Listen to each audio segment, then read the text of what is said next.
Hello everyone, मैं वर्षा आपके अपने यूट्यूब चैनल वर्षा एजुकेशन पॉइंट में एक बार फिर से स्वागत करती हूं। दोस्तों, कैसे हैं आप सब? आशा करती हूं स्वस्थ होंगे, अच्छे होंगे, आपकी स्टडी भी बहुत ही अच्छी चल रही होगी। तो दोस्तों, आज की क्लास में हम लोग बात करेंगे द्विवेदी युग के महत्वपूर्ण प्रश्नावली के बारे में। द्विवेदी युग से संबंधित दोस्तों मैंने आप लोग को एक क्लासेस प्रोवाइड कराई हैं और आज की क्लास में हम लोग महत्वपूर्ण प्रश्नों को हल करेंगे। ठीक है, तो पहला प्रश्न है कि द्विवेदी युग नामकरण किसके नाम के आधार पर किया गया है? बिल्कुल पता होना चाहिए हम लोगों को। सब बहुत अच्छा प्रश्न है ये कि द्विवेदी युग का जो नामकरण है किसके नाम के आधार पर हुआ है। तो पहला ऑप्शन है हजारी प्रसाद द्विवेदी, दूसरा है महावीर प्रसाद द्विवेदी, तीसरा है शांति प्रिय द्विवेदी, चौथा है मन्नन द्विवेदी। तो सही आंसर इसका हो जाएगा महावीर प्रसाद द्विवेदी के नाम पर द्विवेदी युग का नामकरण किया गया। अगला प्रश्न है कि सामान्यतः द्विवेदी युग का समय माना जाता है। मोस्ट इम्पॉर्टेंट प्रश्न है दोस्तों।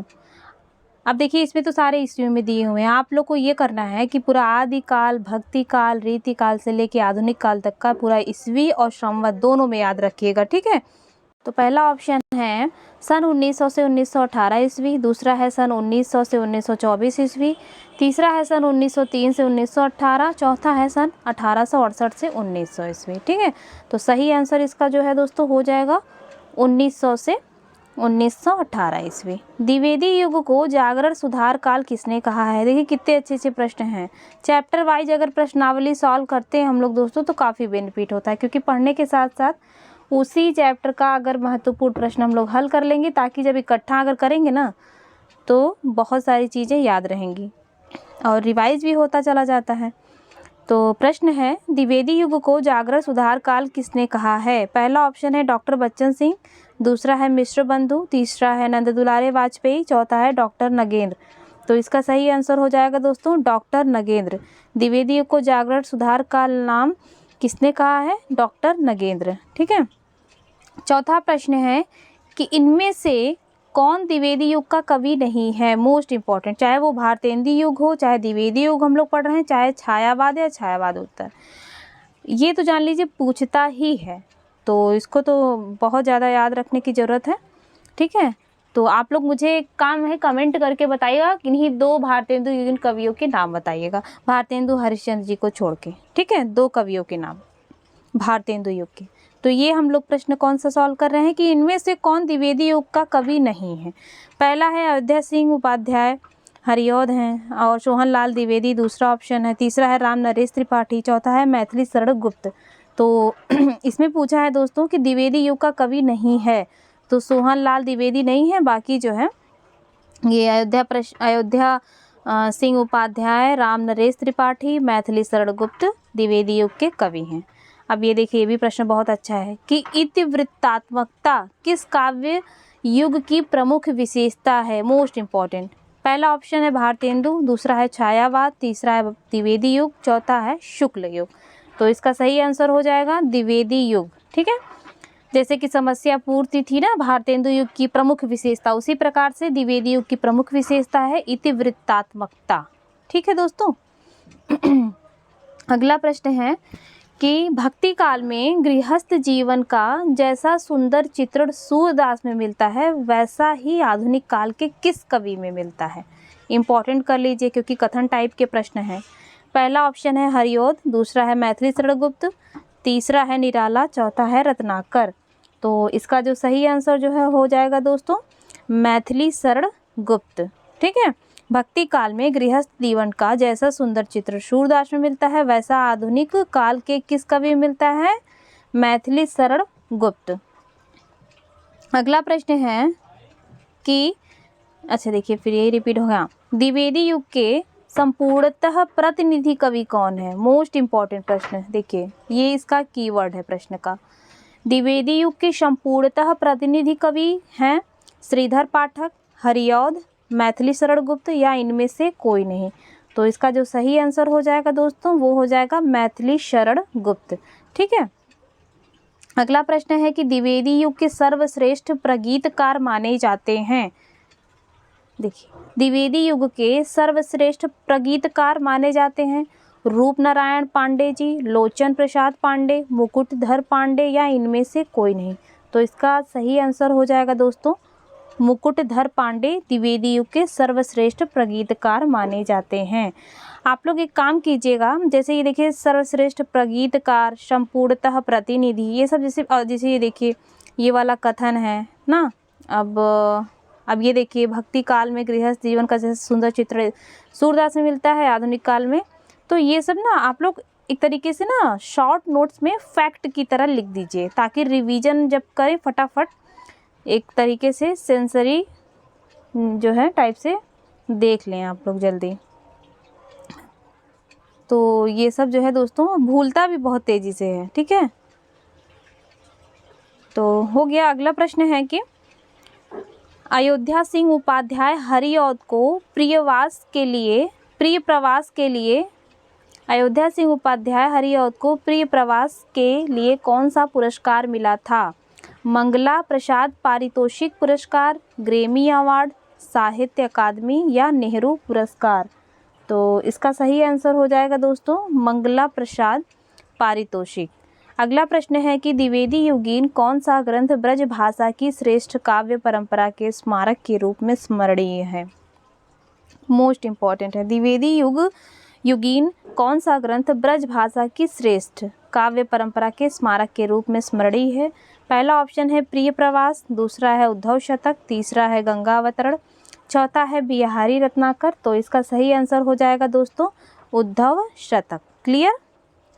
अगला है कि प्रकृति चित्रण की दृष्टि से द्विवेदी युग का श्रेष्ठ कवि, देखिए ये सब देखिए फैक्ट हैं दोस्तों। प्रकृति चित्रण की दृष्टि से द्विवेदी युग का श्रेष्ठ कवि कौन है? श्रीधर पाठक, सुमित्रानंदन पंत, हरिऔध या मैथिली शरण गुप्त? तो इसका सही आंसर हो जाएगा श्रीधर पाठक, ठीक है। और भी अच्छा स्वच्छंदतावादी भी जो है कवि ये माने जाते हैं, ठीक है, ये याद रखिएगा। अगला प्रश्न है कि द्विवेदी युग के किस कवि को हिंदी साहित्य सम्मेलन का सभापति बनाकर सम्मानित किया गया? पहला ऑप्शन है मैथिली शरण गुप्त, दूसरा है रसाल, तीसरा है सुमित्रानंदन पंत, चौथा है अयोध्या सिंह उपाध्याय, ठीक है। तो इसका जो सही आंसर हो जाएगा दोस्तों वो हो जाएगा अयोध्या सिंह उपाध्याय। द्विवेदी युग के किस कवि को हिंदी साहित्य सम्मेलन का सभापति बनाकर सम्मानित किया गया? किसको? अयोध्या सिंह उपाध्याय जी को, ठीक है। अगला प्रश्न है कि कौन सी प्रवृत्ति या विशेषता द्विवेदी युग की नहीं है? मोस्ट इम्पॉर्टेंट है, ठीक है। ये तो भाई विशेषता है तो कॉन्सेप्चुअल बेस प्रश्न है, तो याद रखना चाहिए हमें ज़रूर।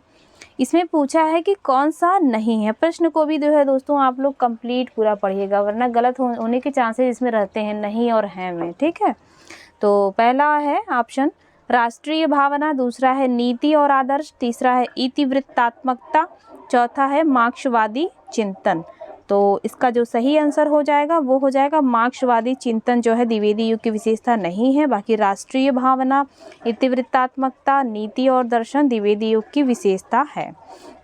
अगला प्रश्न है कि द्विवेदी युग की प्रमुख काव्य भाषा क्या थी? द्विवेदी युग की प्रमुख काव्य भाषा क्या थी? पहला ऑप्शन है अवधी, दूसरा है ब्रज भाषा, तीसरा है बुंदेली, चौथा है खड़ी बोली। तो इसका जो सही आंसर हो जाएगा वो हो जाएगा खड़ी बोली। द्विवेदी युग की प्रमुख काव्य भाषा क्या थी?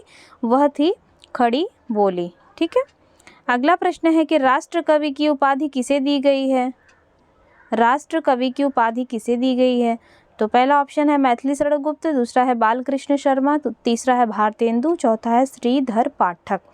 तो इसका जो सही आंसर है दोस्तों वो हो जाएगा मैथिली शरण गुप्त को राष्ट्र कवि की उपाधि दी गई है, ठीक है। अगला प्रश्न है कि खड़ी बोली का प्रथम कवि किसे माना गया है? खड़ी बोली का प्रथम कवि, मोस्ट इम्पॉर्टेंट प्रश्न है दोस्तों ये। पहला ऑप्शन है राम नरेश त्रिपाठी, दूसरा है श्रीधर पाठक, तीसरा है अमीर खुसरो, चौथा है मुकुटधर पांडे। तो खड़ी बोली का प्रथम कवि किसे माना गया है? अमीर खुसरो को, ठीक है। अगला प्रश्न है कि मैथिली शरणगुप्त किस छंद का प्रयोग अधिक करते थे? पहला है गीतिका, दूसरा है रोला, तीसरा है मात्रिक, चौथा है हरिगीतिका छंद। तो मैथिली शरण ये भी कई बार जो है पूछा है मैथिली शरणगुप्त का कि किस छंद का प्रयोग, ये मतलब रिपीटेड प्रश्न है दोस्तों, जान लीजिए कई बार पूछा है। तो इसका जो सही आंसर हो जाएगा वो हो जाएगा हरिगीतिका छंद, ठीक है। फिर अगला प्रश्न है कि मैथिली शरण गुप्त के गुरु कौन थे? मैथिली शरण गुप्त जी के गुरु कौन थे? तो पहला ऑप्शन है महावीर प्रसाद द्विवेदी, दूसरा है बाल मुकुंद गुप्त, तीसरा है श्रीधर पाठक, चौथा है भारतेंदु। तो मैथिली शरण गुप्त के गुरु थे महावीर प्रसाद द्विवेदी जी। ठीक है। अगला प्रश्न है कि चिरगांव, देखिए जन्म स्थान से संबंधित प्रश्न है। चिरगांव किस कवि का जन्म स्थान है? तो चिरगांव किस कवि का जन्म स्थान है भाई? मैथिली शरण गुप्त का है, ठीक है, माखनलाल चतुर्वेदी का है, सुभद्रा कुमारी चौहान का है, और कौन सा ऑप्शन है? सुमित्रा नंदन पंत का है। तो चिरगांव जो है मैथिली शरण गुप्त का जन्म स्थान है। ठीक है। अगला है प्रश्न कि मैथिली शरण गुप्त द्वारा रचित जयद्रथ वध क्या है, जो कि 1910 ईस्वी में प्रकाशित है। ये महाकाव्य है, खंड काव्य है, प्रबंध काव्य है, या इनमें से कोई नहीं? तो इसका सही आंसर हो जाएगा दोस्तों, यह जो है खंड काव्य है।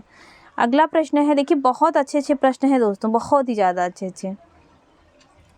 अगला है कि माइकल मधुसूदन दत्त की कृतियों का अनुवाद मधुप उपनाम से किस कवि ने किया? माइकल मधुसूदन दत्त की, अच्छा जैसे ऐसे प्रश्न हम लोग सॉल्व कर रहे हैं, याद हो रहा है, अब एग्जामिनर इसी प्रश्न को अपने तरीके से थोड़ा चेंज करके दे देगा। बाकी तो द्विवेदी युग जो है वो है ही ना, कुछ बदलेगा थोड़ी ना इसमें करंट अफेयर। बस ये है कि सॉलिड तरीके से अच्छे से पढ़ाई कीजिए आप लोग, और प्रश्न जैसे ये सॉल्व कर रहे हैं हम लोग, मान लीजिए कुछ घुमा के दे दे तो गड़बड़ाना नहीं है, उसके लिए बस ध्यान से पढ़िए, प्रैक्टिस सेट पेपर लगाइए, क्योंकि द्विवेदी युग जो है वही पढ़ना है। इसमें कुछ गणित का नियम तो है नहीं, ठीक है, कि करंट अफेयर है कि जोड़ना है इसमें। तो जो पढ़िए दोस्तों कम पढ़िए लेकिन सॉलिड पढ़िए, मेरा ये मानना है। अगला है कि मैथिली शरण गुप्त, फिर से प्रश्न कर लेते हैं कि माइकल मधुसूदन दत्त की कृतियों का अनुवाद मधुप उपनाम से किस कवि ने किया? मैथिली शरण गुप्त जी ने, हजारी प्रसाद द्विवेदी ने, नगेंद्र ने, या आज्ञे ने? तो इसका सही आंसर हो जाएगा मैथिली शरण गुप्त ने। ठीक है। अगला प्रश्न है कि मैथिली शरण गुप्त किसके भक्त थे? तो मैथिली शरण गुप्त राम के थे, कृष्ण जी के थे, शिव जी के थे, या विष्णु जी के? तो इसका सही आंसर हो जाएगा दोस्तों मैथिली शरण गुप्त राम जी के भक्त थे। अगला प्रश्न है कि मैथिली शरण गुप्त की इन रचनाओं को कालक्रम के अनुसार लगाइए। ठीक है। अब क्या है इसमें दिया है? साकेत है, साकेत, भारत भारती, हेमंत, रंग में भंग। तो दोस्तों साकेत का जो समय है, प्रकाशन वर्ष, वह है क्या? 1931 ईस्वी। ठीक है। भारत भारती का क्या है? 1912 ईस्वी। ठीक है। हेमंत है इनका, फिर है रंग में भंग, जो कि 1909 ईस्वी में प्रकाशित मैथिली शरण गुप्त की प्रमुख काव्य कृतियां हैं। ठीक है। तो इस प्रकार से कौन सा ऑप्शन सही हो जाएगा दोस्तों? इस प्रकार से ग वाला आंसर सही हो जाएगा। क्लियर। फिर है अगला कि सूची फर्स्ट को सूची सेकंड से मिलाइए। तो देखते हैं हम लोग, इसमें देखिए ये रचनाएं दी हुई हैं और रचनाकारों को दे दिया गया है, तो इसमें हम लोगों को मिलाना है। तो मिलान वाले भी प्रश्न भी काफ़ी अच्छे होते हैं। तो देखते हैं हम लोग। प्रियवास है, प्रियवास किसका है भाई? सॉरी, प्रियवास बार बार आ रहा है मुझे। प्रिय प्रवास किसका है? प्रिय प्रवास है हरिऔध जी का है। रंग में भंग किसका है? रंग में भंग देखिए भी मैंने बताया आप लोग को, मैथिली शरण गुप्त जी का है। ठीक है। पथिक किसका है? पथिक है दोस्तों राम नरेश त्रिपाठी का है। मृत्युंजय राय देवी पूर्ण का है। तो इस प्रकार से जो है देखिए इसका ऑप्शन ही नहीं दिया हुआ है। चलो ठीक है। तो अब आप लोग समझ गए ना कि किसका किसका है। देखिए प्रिय प्रवास हरिऔध जी, रंग में भंग मैथिली शरण गुप्त, पथिक राम नरेश त्रिपाठी, और मृत्युंजय राय देवी प्रसाद पूर्ण जी की रचना है। तो दोस्तों आज की क्लास यहीं समाप्त करते हैं। क्लास आपको कैसी लगी दोस्तों कमेंट करके ज़रूर बताइएगा। प्लीज़ दोस्तों लाइक ज़रूर कर दीजिएगा। ठीक है। आप लोग लाइक करते हैं, कमेंट करते हैं तो मैं भी मोटिवेट होती हूँ, और ऐसे ही अच्छे क्लास आप लोग के लिए लेते आऊँगी। अच्छे से पढ़ाई करते रहिए। तब तक के लिए धन्यवाद।